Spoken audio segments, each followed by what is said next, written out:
Dans cette vidéo, oubliez tout ce que vous savez sur le calme, on plonge aujourd'hui dans Yaowarat, le quartier chinois de Bangkok. Une explosion de néons, de bruit et d'énergie pure. C'est l'un des plus grands Chinatown au monde, un labyrinthe de ruelles étroites où les temples centenaires côtoient les cuisines de rue les plus folles de la planète. On va se perdre dans ce chaos organisé pour dénicher les meilleures pépites et comprendre pourquoi ce quartier ne dort jamais. Attachez vos ceintures, on part pour un choc visuel et gustatif total. Bienvenue à Chinatown.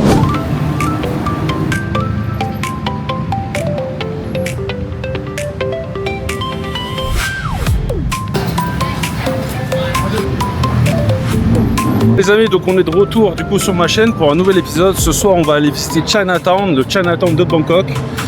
Je sais pas du tout à quoi m'attendre, on va découvrir ça ensemble, donc c'est parti, let's go.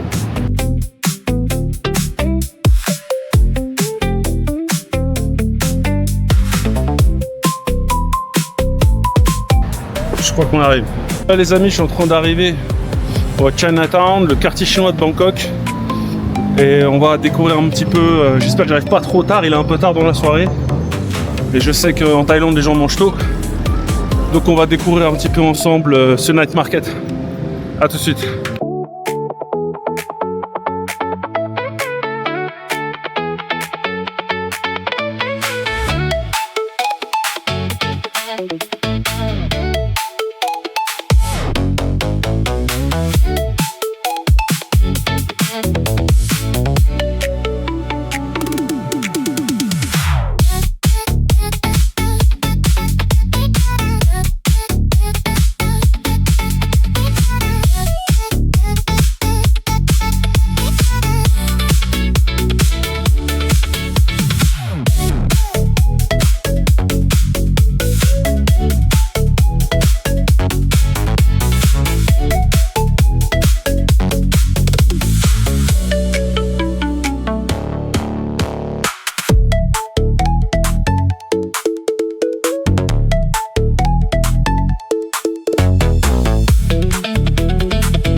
Donc là on y est les amis, on est arrivé au Chinatown de Bangkok.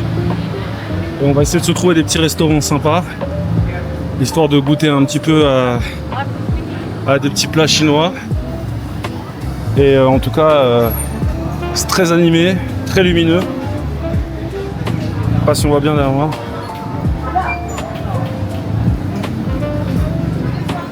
Il y a beaucoup de néons, beaucoup de lumière. C'est parti hein.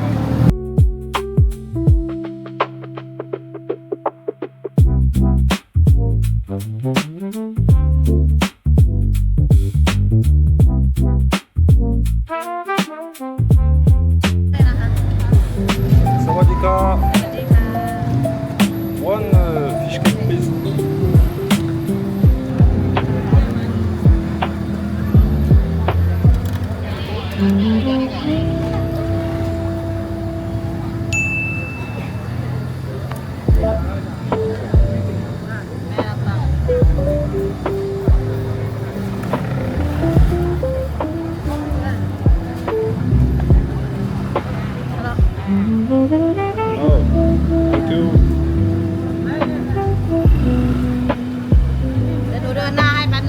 Thank you. Bye bye, thank you.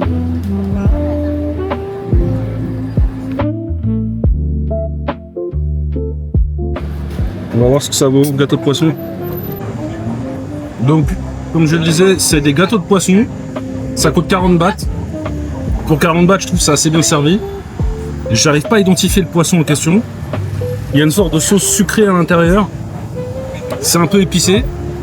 Je vois des différentes herbes à l'intérieur. C'est pas mal du tout, mais comme j'arrive pas à identifier le poisson, je suis un peu frustré. En tout cas, c'est une petite entrée intéressante. C'est un peu piquant, mais ça vaut le coup.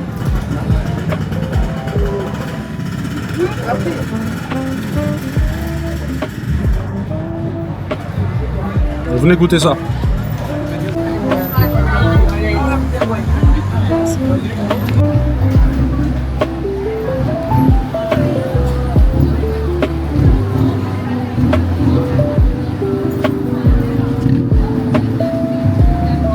a le deuxième plat qui est arrivé. Donc c'est du riz avec de la viande et une sorte de sauce un peu gélatineuse. Je vois pas trop ce que c'est. On dirait de l'oignon aussi.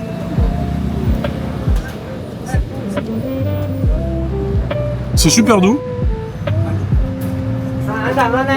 La viande, elle est marinée dans l'huile, marinée dans la sauce. C'est un peu gras, mais c'est super bon. Enfin, c'est pas trop épicé. Je pense que ça peut convenir à tout le monde. En tout cas, c'est quelque chose à découvrir.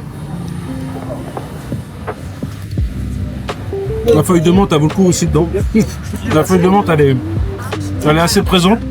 Ça coûte pas très cher. Je pense qu'il y a beaucoup de gens qui aimeront ce plat.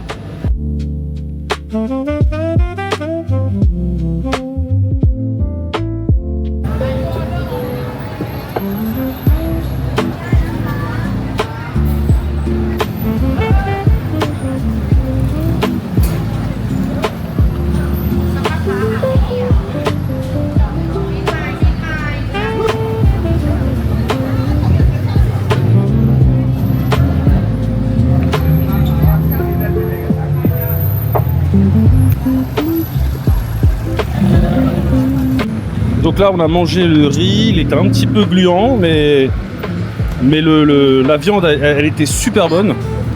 Là on va aller chercher un dessert, on va tourner un petit peu et on va essayer de trouver un dessert intéressant à goûter pour la vidéo. Let's go!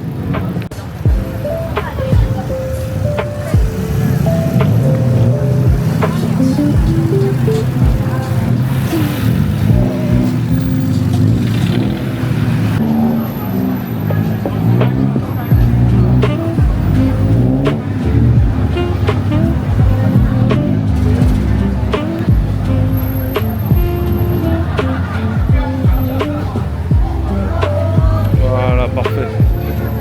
De viande.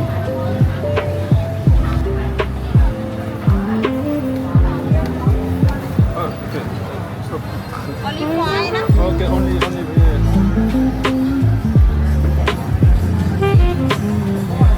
Thank you. How much?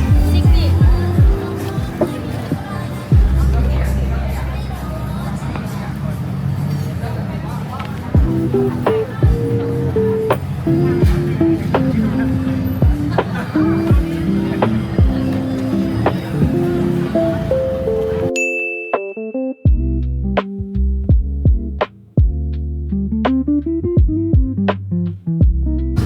Du coup les amis, je pouvais pas venir à Chinatown sans prendre des dumplings. Donc ils ont mis une sorte de sauce par-dessus. J'en ai demandé au porc.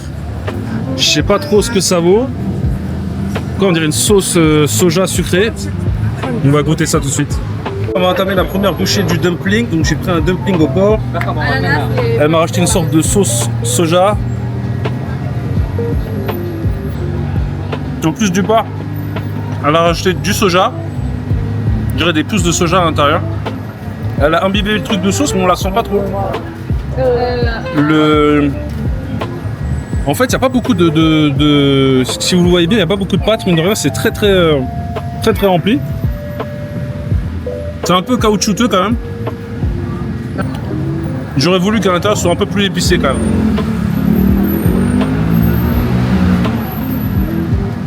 Après bon, ça fait partie un petit peu des découvertes de ce soir.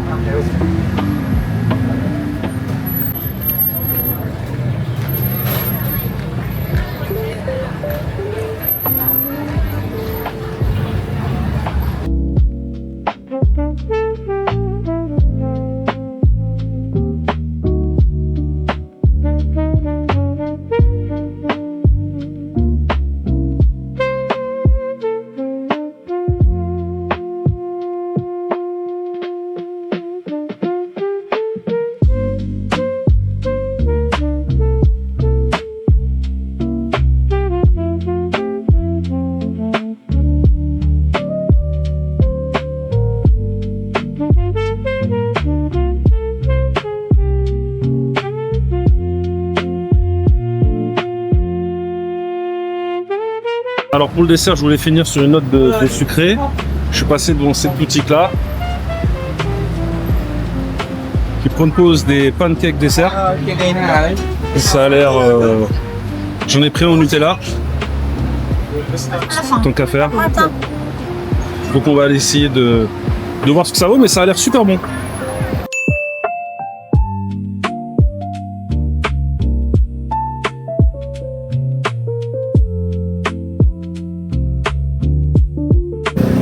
Bon les amis, là j'ai reçu mon dessert. Donc c'est un espèce de pancake fourré au Nutella, c'est chauffé. C'est servi comme si c'était une espèce de grosse sucette géante. Et on va aller goûter ça directement.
Alors du coup là je vais goûter le pancake au Nutella. On vient de sortir de Chinatown. On a fait un super tour. Chinatown s'est illuminé de fou. Alors c'était bondé de monde. C'était rempli de gens. On se fait aborder toutes les 5 secondes par des tuk-tuk, mais en même temps bon c'est le jeu, hein, c'est leur business. Des lumières partout. C'est rempli de ruelles avec des petits restaurateurs, des petites boutiques de nourriture, de décors et tout chinois. Et là du coup je finis sur une note sucrée qui est super. Je ne sais pas si vous avez déjà eu l'occasion d'en goûter en Asie. C'est quelque chose d'assez récurrent. C'est toujours fourré. Alors il y en a, la plupart du temps, ils sont fourrés au fromage. Vous pouvez voir des publicités où c'est écrit cheese en gros. Et en fait, ils étalent, ils tirent comme ça. Et le fromage qui est à l'intérieur, c'est une sorte de fromage pas blanc, mais une sorte de fromage un peu classique, si je puis dire. Celui-là, il est au Nutella. Et en fait, c'est des pains fourrés. C'est des gâteaux délicieux. J'espère que vous avez l'occasion d'en goûter. Si vous avez l'occasion d'aller à Bangkok, n'hésitez pas à aller directement à Chinatown. C'est un super quartier, super illuminé. Surtout si vous n'avez pas trop de budget, c'est super comme adresse. La plupart des plats ne sont pas chers du tout. Vous faites des économies dans votre portefeuille. En même temps, ça vous donne l'occasion de voir d'autres saveurs, d'autres plats qu'à Bangkok, vous n'aurez peut-être pas l'occasion de tomber souvent. Donc surtout, abonnez-vous à la chaîne YouTube, likez, partagez, faites tout ce que vous pouvez faire sur la chaîne en tout cas. Et on se retrouve pour la prochaine fois pour une prochaine vidéo.